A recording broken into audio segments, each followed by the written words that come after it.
Welcome to my channel Unity in Islamic Diversity। तो आज की जो विषय है, जिस बात पे आज चर्चा करेंगे, सबको हार्दिक शुभकामनाएं। आज का मुद्दा है जनसंख्या नियंत्रण कानून, पॉपुलेशन कंट्रोल कानून देश में लागू होना चाहिए कि नहीं होना चाहिए, और इस मुद्दे को क्यों उठाया गया, क्या कारण है इस मुद्दे को उठाने के पीछे। बवाल मच गया है देश में, जनसंख्या नियंत्रण कानून लाना चाहिए कि नहीं लाना चाहिए। मेरा मानो तो ऑफकोर्स लाना चाहिए, लेकिन बात सिर्फ कानून का नहीं है, बात कुछ और भी है दोस्तों। इन कानून का मुद्दा उठाने के पीछे कारण क्या है, चलो आज उसी कारण को ढूंढेंगे। कारण नंबर 1, बीजेपी सरकार का डैमेज कंट्रोल, यही है असली मुद्दा। इन 7-8 सालों में बीजेपी ने कोहराम मचा दिया है इस देश में। आर्थिक स्थिति जो है वो बदतर से बदतर हो रहा है, सब कुछ बिक रहा है। कोरोना कंट्रोल नहीं हो पा रहा है। कोरोना से बहुत ढेर सारे आदमी मर चुका है, ढेर सारे लोग मर गए हैं, बहुत सारे परिवार ध्वंस हो चुका है, बर्बाद हो चुका है। पेट्रोल डीजल का दाम देख लीजिए कितना हाई हो चुका है, सेंचुरी पार कर चुका है। देश का जीडीपी जो है वो माइनस पे जा चुकी है। बेकार जो युवक है, जो युवा है, उनके पास नौकरी नहीं है, नई कोई नौकरी का कोई हालत पैदा नहीं हो रहा है। सब अपने काम काज पे हाथ धर के बैठे हैं, किसी के पास काम नहीं है, खाने के लिए लोगों के पास पैसा नहीं है, यहाँ तक कि लोगों के पास खाने के लिए भी कुछ भी नहीं है। इसी हालत में आपने देखा बंगाल चुनाव में पूरी तरह हार चुका था ये बीजेपी। तो अगर दूसरा कारण देखा जाए तो वही है कि अगर मुसलमानों को फ्री में गाली गलौज करने का मौका मिल जाए, फ्री में अगर गाली गलौज किया जा सकता है, ऐसा मौका अगर बीजेपी और बीजेपी वालों को हाथ में लग जाए तो थोड़ी ना वो ऐसे ही जाने देगा। तो तीसरी जो कारण है वो है 2022 में यूपी के चुनाव है, और चुनाव से पहले वही घिटी पिटी हिंदू मुस्लिम का मुद्दा अगर खड़ा कर दिया जाए, अगर उसी मुद्दे पर फिर से जान डाल दी जाए, तो बीजेपी को लगता है कि वो 2024 में यूपी का चुनाव जीत जाएगा। तो इसीलिए उन लोगों ने इस मुद्दे को उठाया है। इस मुद्दे पे बात करने के लिए आईटी सेल वालों को मैदान पे उतारा गया है। इन महाशय का नाम मुझे याद नहीं रहता, लेकिन बातें बहुत अच्छे करते हैं और बोलता भी बहुत अच्छा है, धुआंधार बोलता है। जो मुंह में आता है वही बोलता है, ना आगे देखता है ना पीछे देखता है। हाँ, बोलने की स्टाइल भी ऐसा कुछ है, बहुत कॉन्फिडेंस से बोलता है, झूठ ये बोलता। हाँ, एकदम मोदी जी का डुप्लीकेट या उन्हीं का शिष्य जैसा लगता है। सही है, और मुंह से जो भी उगलता है सिर्फ मुस्लिम के खिलाफ और इस्लाम के खिलाफ जहर ही उगलता है। जब समाज में एक बड़ी आबादी भीड़ तंत्र में तब्दील हो गई हो, जो सुप्रीम कोर्ट को डराती हो, जो संसद को डराने में सक्षम हो, तब कानून कुछ नहीं करता है, तब समाज को करना चाहिए। भारतीय जनता पार्टी का ठेका है क्या? आरएसएस का ठेका है सिर्फ कि वही सिटीजन अमेंडमेंट एक्ट पे निकलेगी? ये भारत के बाकी लोग जिनका आरएसएस से या बीजेपी से कोई संबंध नहीं है, वो क्या हाथ बांध के पीछे खड़े रहेंगे? फेसबुक पे बस बोलेंगे? वो खुद क्यों नहीं कुछ कर रहे? कोई रोक रहा है क्या आपको? अगर वो ऑर्गेनाइज कर रहे हैं तो उसमें भी आप जाके शामिल क्यों नहीं हो रहे? जो बीजेपी का है वो जाएगा क्योंकि वो कार्यकर्ता है, उसको टिकट लेनी है, उसको कुछ बनना है, उसको कैरियर है, इसलिए वो जाएगा। लेकिन दूसरी तरफ क्या हो रहा है? अहले हदीस का भी आ गया है, बरेलवी का भी आ गया है, देवबंदी का भी आ गया है, सब बाहर आ गए। इस वक्त लड़ाई उनकी मुश्तरका है, इसलिए सब निकल के आ गए हैं। लेकिन अभी भी आपकी लड़ाई है, समाजवादी वाला हिंदू क्यों जाएगा, वो क्यों नहीं जाएगा, इन जाएगा। वो एक ही पार्टी का काम है, एक पार्टी का काम नहीं है। ये citizen amendment bill Bharatiya Janata party का एजेंडा नहीं है। वो पॉलिटिक्स में है, उनकी पार्टी सत्ता में है, इसका मतलब नहीं सारा ठेका उन्हीं का है। मेरा और आपका जो उसका भारतीय जनता पार्टी से डायरेक्टली इनडायरेक्टली कोई संबंध नहीं है, लेकिन एक इस नागरिक के नाते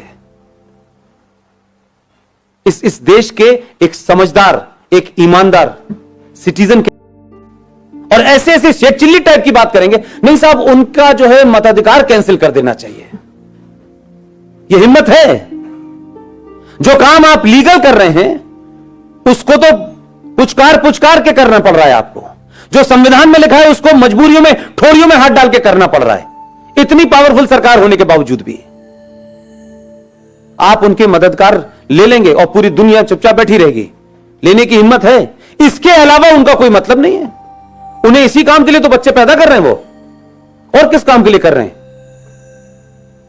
बाकी दुनिया तो उनकी चली रही है। कितने लोग उसमें से सीईओ बनने के लिए जा रहे हैं? उनका तो पढ़ा लिखा इंजीनियर और डॉक्टर जो है केरल और मध्य प्रदेश, महाराष्ट्र से आईएएस में भर्ती होने जा रहा है आज के। तो देखा आपने कैसे बिलबिला गया है ये, हाँ, कैसे बिलबिला रहा है और मुस्लिम को किस तरह से टारगेट किया जा रहा है। उनका हर बात का मैं जवाब दे सकता हूँ, लेकिन आज इस विषय पर चर्चा नहीं करूँगा। तो ऐसे बहुत सारे बंदे मैदान पे उतारा गया है मुसलमानों को मां बहन करने के लिए। तो ऐसी हालत में मैं तो मुसलमानों को बोलूँगा कि ऐसी हालत में ओबीसी मत बनिए, ओबीसी टाइप का फाइट मत दिया कीजिए, ओबीसी टाइप का जोश में आके कोई बात मत कीजिए। तो जो भी है आप थोड़ा धीरज रखिए, स्थिति का मजा लीजिए। देखिए, पॉपुलेशन कंट्रोल जैसा एक बहुत बड़ा मुद्दा, ये बीजेपी को मैंने सोने की अंडे देने वाले जैसी मुर्गी है। ये थोड़ी ना जल्दी काट के खाएगा, हाँ? तो सोचिए मत, मजा लीजिए, देखिए क्या होता है। अगर आप समझ के अंदर देखेंगे, गौर से देखेंगे, तो ही देखा जाएगा कि ज्यादातर लोग पॉपुलेशन कंट्रोल तो चलिए आप ही कर रहा है। गूगल क्रोम से एक डाटा ले लेते हैं, हमारा इंडियन पॉपुलेशन ग्रोथ रेट कैसा है वो देखते हैं। ये आ गया population growth rate of India. तो यहाँ पर बहुत ढेर सारे आपको वेबसाइट मिल जाएगा, उसमें से एक ले लेते हैं। Indian population growth rate 1950 to 2021। तो चलिए इस वेबसाइट से देखते हैं क्या डेटा दिखा रहा है। ये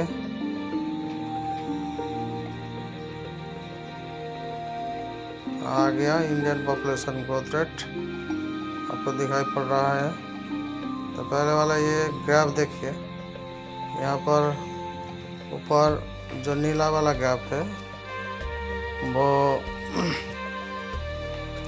पॉपुलेशन ग्राफ है, और यहाँ पर नीचे जो लाल वाला है वो ग्रोथ रेट दिखा रहा है। इंडियन पॉपुलेशन ग्रोथ कैसा है वो दिखा रहा है। तो अब हमारा करंट ग्रोथ रेट 0.97% है, जो पहले से बहुत ही कम। चलिए वो भी दिखाते हैं। मतलब सबसे ज़्यादा 1974 में सबसे ज़्यादा था। आजा भाई, अरे किधर गया?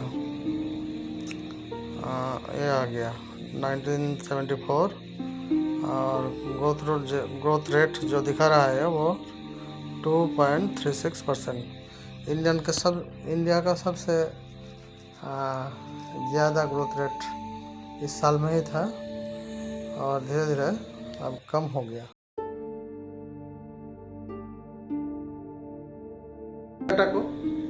डेटा में क्या दिखाया जाता है, जो धीरे धीरे सही पर लोग जागरूक हो रहा है और अपने परिवार को छोटा से छोटा कर रहा है। कोई डाउट नहीं है इस मुद्दे पर, लेकिन मुस्लिम को क्यों टारगेट किया जा रहा है? इनका भी दो कारण है।